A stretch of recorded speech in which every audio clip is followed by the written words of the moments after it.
Today we're going to take a sneak peek at the inside of a Rubix battery. So we're going to do a teardown and show you how the battery looks inside and out. So this is the LCD. Each battery has an LCD that shows you percentage, voltage, basically all the basic information you need to monitor your battery. Now we're going to show you the back side of our batteries. Our batteries are kind of unique. They have a built-in wiring compartment. So each wiring compartment has a convenient magnetic cover. These used to come with screws, but we listened to the customer and we realized that little screws on the job site aren't very cool, so we changed it to magnets. And Lester, we kind of did the same thing with our terminal covers here, magnetic as well. We used to have a plastic nut that you had to unscrew to take off the terminal cover, but now everything's magnetic. It's something unique about us. We love listening to the customer and hearing all the little complaints they have. James, you were an installer. You understand being on a job site, having equipment that's optimized and made for quick and fast install is important, right? Absolutely, and let's face it, we love quick and easy. That's the age we live in. These are removable. You just put your bus bars on there and you just pop these back on. And since we have the double cover, we also have the magnetic metal cover. They don't have to be fastened that well, so this should never be an issue. One change we made on these, we had this request from a distributor that we make this an adjustable height. So the terminal cover by itself will fit over our bus bar system, but if you have cables stacked on top, that gets pretty tight. So now we have a skirting here that you can actually knock out to make more room. We never thought about that when we first were using these covers. We didn't give it a thought, but people were having to use a Sawzall or something to make that bigger, and we said that shouldn't be that way. So we're pretty excited about that. What else do we have here, James? So there's the on and off switch, and then communication ports from battery to battery, conveniently labeled in and out instead of just RS485. And then also we have our canvas port for closed loop communication. We have the dip switches here. These dip switches, by the way, are going to be removed. We improved that. All that's going to be on the LCD. So now you'll be able to set the address, unique address of each battery on the LCD. You will not have to come back here to the wiring compartment to do that. That's also an exciting feature. And then we have the rapid shutdown feature. Rapid shutdown is a big part of the National Electrical Code, solar systems. And this little plug makes it super easy to connect two wires. And if those two wires touch each other, the battery will shut down. That's pretty cool. I think we're ready to see the insides of this. Let's take the lid off and see what we have. Got all the screws out of that thing. Let's see what we got. So we got a plastic cover just to protect everything from shorting or anything. So Lester, one of the first things I see when I look inside this battery is look at all the orange in here. So we have our own customized bus bars to connect the different cell modules, connections to the BMS. And I really like this feature.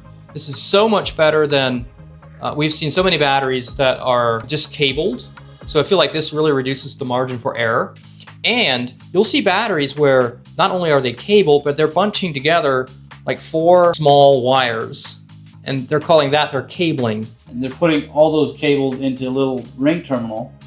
And that connection is, I think it's asking for trouble. It is. I really like this idea. So super heavy duty bus bars, obviously well insulated. That's the orange you see inside the battery. Another thing I like about what we've done with this battery, and I know we worked on this for a while, is, I don't know if you can see this, but it looks like 11 gauge in metal. So all these cell modules are encased in a metal holder all the way around, and then it's laser cut and bent up, and this is bolted on there to hold these cells down. And if you look at the bottom, there's a rail system, and we use the same bolts and everything to hold these. So each module is attached to the bottom of this case. I think you could literally put this battery upside down and the cells wouldn't move around. And life happens. That is going to happen. There's shipping, there's freight, and there's tipping. And we certainly don't support an upside down installation. No, but I guess the point that I would like to make is we're not cutting corners. When we build these things, we know they're going to be in the back of a truck. They're going to move around, and there's no reason that things should move around inside the battery. The BMS, or battery management system, is kind of in the front here. And most people in today's age are probably familiar with the functions of a BMS, but if you're not, the battery management system provides protection from overcurrent, overvoltage, over temperature, and also on the bottom end of things, if your battery runs too low, the BMS will shut off to protect the battery. If the battery gets too cold, there's protection there.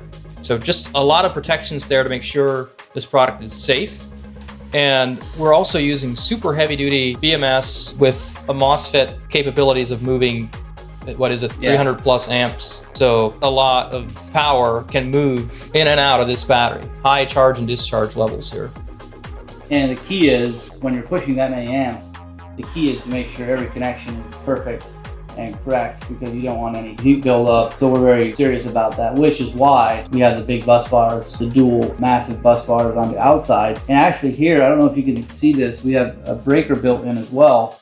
And we did this breaker. This breaker is kind of unique. We have a battery compartment, and so our breaker is purposely put to the side where you can easily access it without removing the battery compartment lid.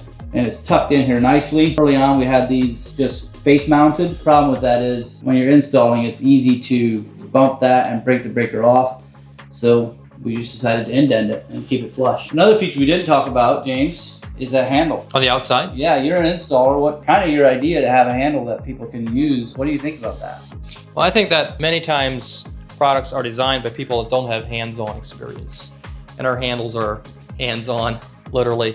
With a battery, this battery weighs around 280 pounds, so you really need a good grip. And if you have a strong back, two guys can actually manhandle it. We don't necessarily recommend that, but if you're up to a challenge, two guys can move this battery. And I like how wide the handles are as well. Yeah, you can get two hands on there. Earlier versions, we had little pockets to put your hands in, and it just was not fingertip friendly. These are just grab and go. And then there's also the bolts. These handles can be removed if someone doesn't want them there. I can see them become a ladder for a kid somewhere. Yep. So remove those if they're a problem for you. And actually, if you have multiple stacks of batteries, I can see removing these handles, that's a plus as well. You can literally stack these right against each other, making a very beautiful system. I mean, it's very space efficient already, but you'd gain a couple more inches there taking off those inside handles. All right, I think that's the conclusion of this video. If you guys have any questions, reach out to us. We're happy to help. That's what we're here for. We'll see you in the next video.